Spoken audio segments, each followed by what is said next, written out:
So hello and welcome to the B interview series for Black entrepreneurs. This month we want to highlight Black entrepreneurs in Charlotte, North Carolina. So today I would like to welcome Candace Chambers with Educational Writing Services. Candace? All right, so hello everyone. My name is Candace Chambers and I'm the CEO of Educational Writing Services, LLC. And we provide college coaching and editorial services to students and professionals. So students, whether they're in middle school or high school, all the way up into professionals who are in their career, we assist them through those processes from one stage of their life to the next. Awesome. And I know you do some scholarship writing services as well, correct? Yes, that's included in the services. So we assist students with writing scholarship essays to get money to go to college, hopefully with the goal of going debt free. And then we also assist graduate students who are trying to get funding to go to graduate school for free with their personal statements or their essays for graduate school. So everything is in the context of not paying as much money to go to school, but we're doing it through the avenue of literacy and writing. That sounds wonderful. Can you tell me what made you start your own business and what made you start here? Like, how did you know that this was it for you? Okay, so it's very interesting because I was a graduate student and I worked in a writing center at a university. And so while I was working in a writing center, I just noticed how important it was to help students and professionals, honestly, with their writing, to help them with their voice or help them with goals that they're trying to reach. And so working in that capacity, I'm like, hey, I think I can do this in my own community. And so I said, let me take that same concept or model and take it and do it on my own, and especially for students and people who kind of look like me, who are Black and brown people. And that way that they can have access to the same type of resources that people who are in the ivory tower, who are able to go to college and go to a writing center, they can have access to the same resources, but it's in a community fashion. And so I started the business honestly with workshops. And so I did workshops with the Writing Center on the campus at the university. So I started doing workshops in community, like especially Black communities, as far as like writing instruction. I started with the scholarship essays, and then it blossomed from there to like individual assistance for students. So that's how it started. I just took what I was doing as a student and I transferred it into doing it as an entrepreneur. I love it. Hopefully you're still doing this when my son goes to college so that you can help him write his stuff. But yes, and I've actually sat in one of your workshops and it's amazing. So why do you think Black entrepreneurship and Black wealth is important? Okay, so the first thing I could think about, the first word, honestly, is sustainability. And Black entrepreneurship is extremely important because it sustains our communities. And honestly, who else is going to look out for our communities like we look out for our own communities? And so entrepreneurship really yields power and ownership. And so if we can have power and ownership over, what our students are learning or what are we providing for people to make sure their lives are better, whether it's hair services, nail services, whatever it is, it's still our own. And so it sustains our communities in the long run, whether you look like when you look at historical different like cities like Oklahoma with Black Wall Street or like Ferris Street in Mississippi, like those were rooted like communities of Black entrepreneurship, and they were created to make sure that people had the resources that they needed. They did not have to go outside of their community for those resources. So I believe that like entrepreneurship just makes sure that we're taken care of, especially in the context of the African American community. And then having access to wealth and resources allows us to really live better lives and then help the kids or our children behind us to have better lives as well. Awesome. I love that. So tell me, are there any barriers or challenges that you faced when you were first starting up? Yes.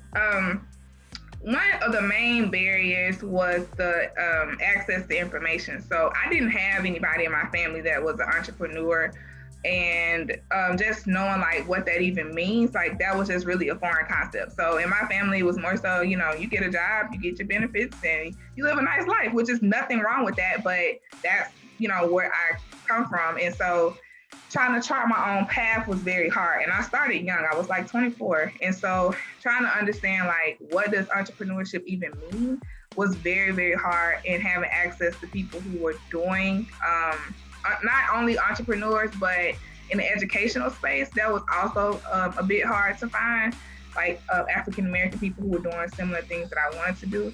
And so I really had to do a lot of self-learning. And so I read a lot of books and I listened to a lot of podcasts and just, trying to figure it out, honestly. And I think that's another gap that we kind of experience sometimes in our community, is that information gap. And I experienced that heavily when I first started. And then, yeah, so that was the main barrier or challenge. Okay, so and how long have you been in business? How long have you been doing this independently?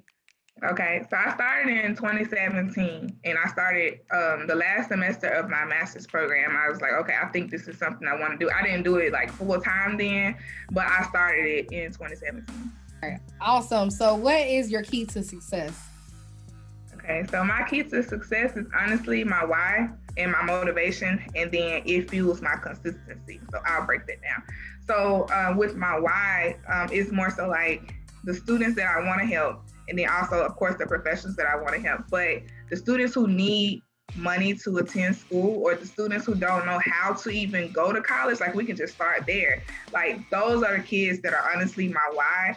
And then I use those kids to funnel like the work that I do with other students who might come from families that, their parents went to college, but they still have a need to know like, well, how do I pay for it? And so like those kids then fuel like, the professionals that I work with. So I see the lineage from like the high school, middle school children all the way up until when they become like career professionals. And so knowing that I can assist somebody to go from a lack of knowledge to knowledge on how to do it on their own, especially in the context of writing. Like, I don't want to have to just hold your hand through the entire process. I want to give you the skills, and you can use those skills wherever you need them when I'm long gone.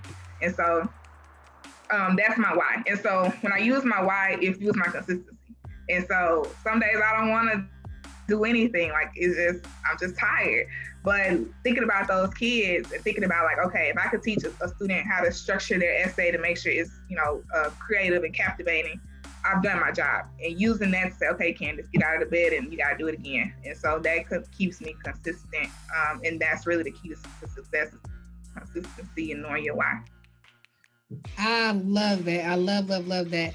So, do you have any future goals for your business, expansion, or growth with anyone else on the back end?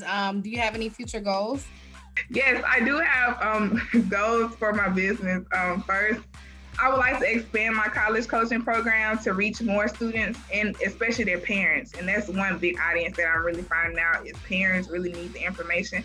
My mind goes directly to students, but parents also need to know what to do with their students. And so I'm in the workings now to expand that program to reach more students and parents across the U.S.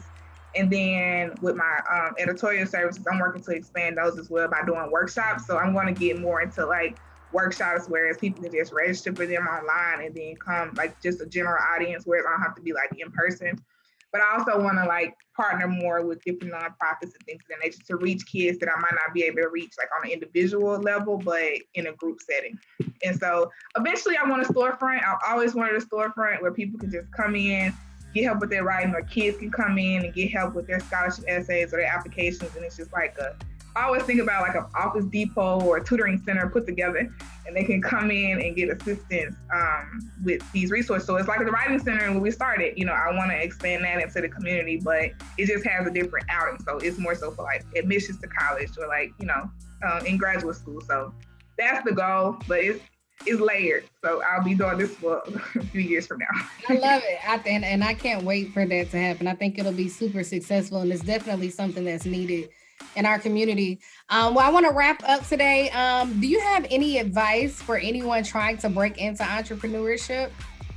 Yeah, I do. So first, at the root of it, you need to know like why you're doing it. So I hear a lot of people, I mean, we all do right now, especially right now. Like, I want to be my own boss. Like, I don't want to work for anybody.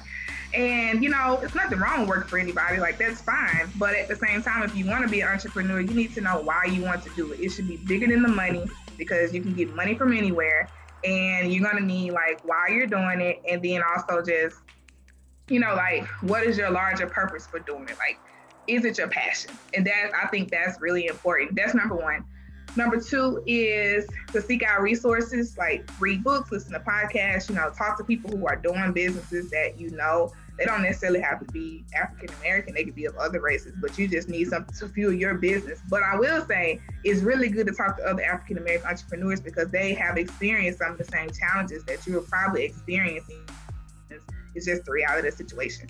So I would say reach out to other professionals, but also like I know for me, I keep a running journal of my ideas, and I know as entrepreneur, you're always going to be thinking about ideas, and so just always jot them down. Go back to them, erase them, talk to people about them. Not everybody, but talk to your trusted people in your circle about them. And then, just continue to birth what's inside of you. And then my last piece of advice is just jump. Like, it's going to be scary, but like Steve Harvey say, like, you have to jump for the parachute's open. So, like, just jump and take a risk. It's going to be scary, but it'll be worth it in the end. So just have fun with it, honestly. And that's my advice. I love it. Thank you so much, Candace, for joining us today. And thank you for all of your advice. Thank you for the company that you started for our community. And I wish you much success.